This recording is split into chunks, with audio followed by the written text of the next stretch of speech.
Welcome back to another episode of Franky D Crafter.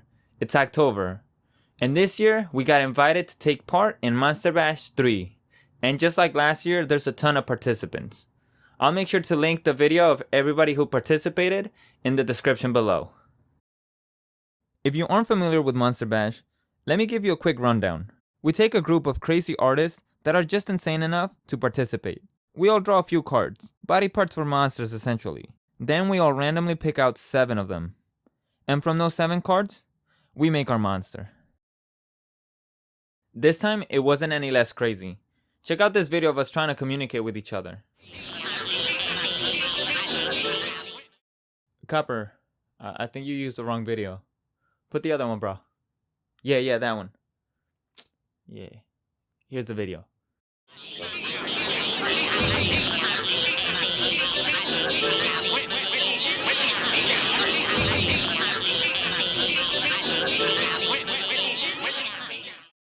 That was just a segment of one meeting. Can you imagine how everything else went? It was crazy. But anyways, back on track. Let me show you what I'm working with.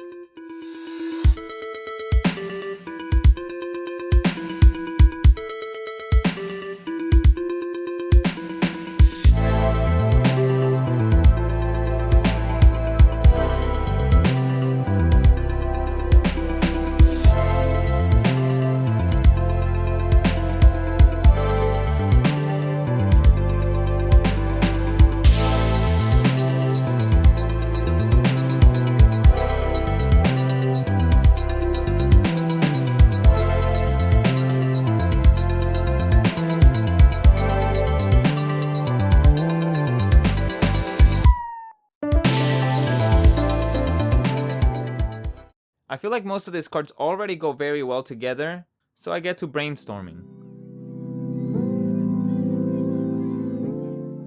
And brainstorm some more. One last time.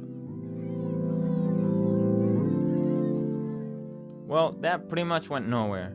But at this point, I had an idea of what I wanted to make. In a sense, I knew where all the elements were gonna be used. It was just a matter of trying to figure out what my end product was gonna look like.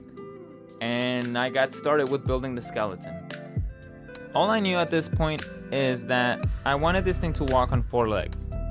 Also, I wanted to use references from insects, frogs, and something robotic.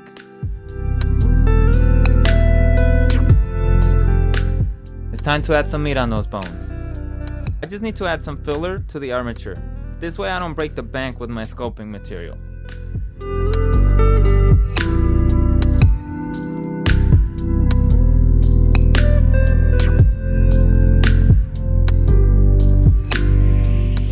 I use cold porcelain here as well. Sometimes what happens with the aluminum is that it can shift, causing cracks. The cold porcelain here as another filler just prevents that and makes it a lot stronger. I'm expecting to drop this at least once. And talking about more filler, I'm starting to sound like an anime here. What I actually use for the details is epoxy sculpt. It is by far my favorite sculpting material. I might try out magic sculpt next, but so far this has been doing wonders. You can actually thank one of my patrons for this specific batch. That's my homeboy, Dungeon Masterpiece. Make sure to check out his channel. He's a good guy. Let's get into it. The reason why I like this stuff so much, it's because it means I don't have to deal with the stickiness that you usually have to deal with green stuff. This thing dries like a rock. Oh, did I mention it takes detail on so well? This has definitely made my hobby a lot more enjoyable.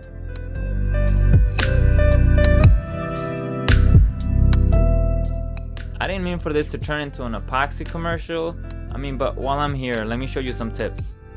This stuff is pretty easy to use. First, you want to mix equal part epoxy and hardener. And you want to mix until it's 100% uniform. It should be the same color all the way through.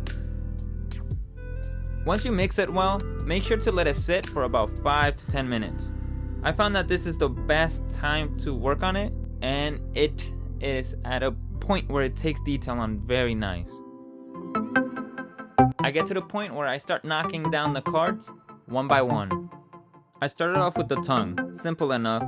The tongue and the frog face were probably the only cards I had a clear vision of what I was gonna do with them.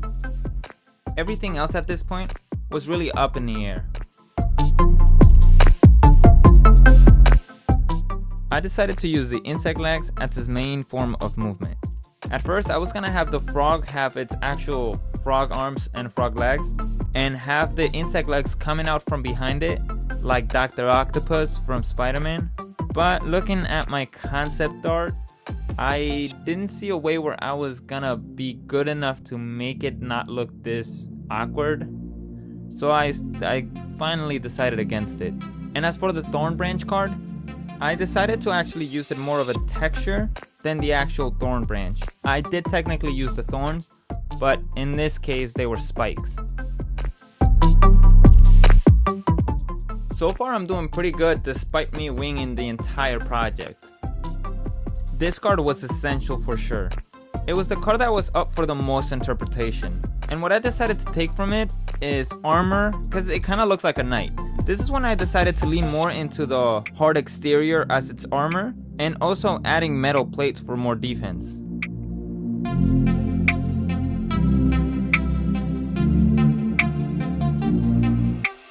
It also opened up my eyes for the pipe card, but more on that later. The skull with the spine was easy enough. I just used the spine here and called it a day. This one felt a little bit more like a cop-out, but I managed to use the card, so we're all good here.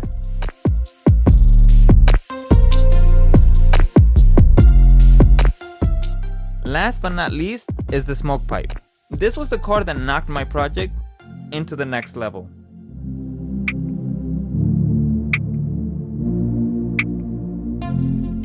I decided to use this card as an exhaust pipe for the creature/robot insect thingy. You know what I'm talking about. I also decided to use the word in the card where there wasn't a word in the card. Does that make sense? Smoke pipe. I thought of smoke. I don't know, it made sense to me.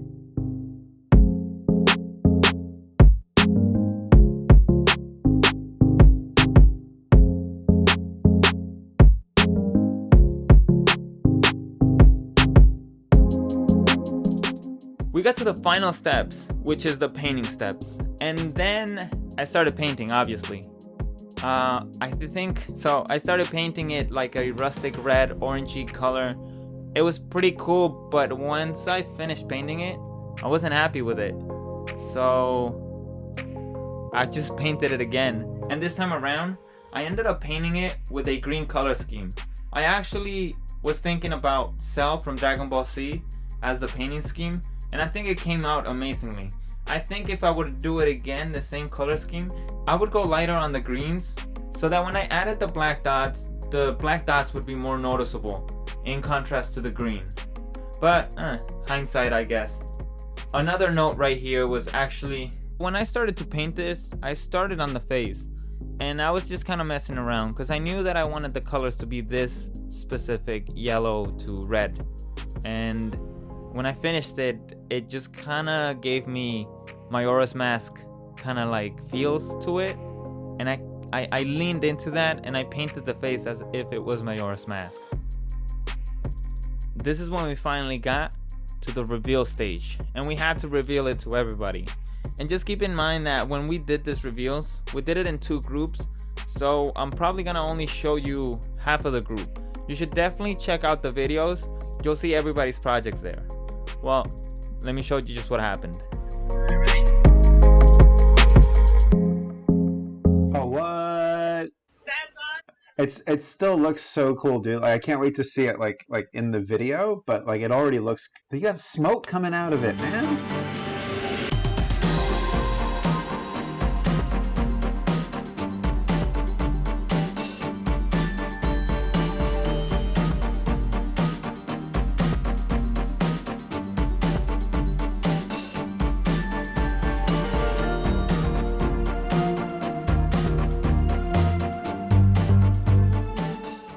Last time I had a reveal also where I showed the finished product for the other participants, but honestly I think I'm gonna restrain myself from doing that this time around and actually just maybe give you snippets or just not show you and have you watch their videos, because this is a must watch, honestly.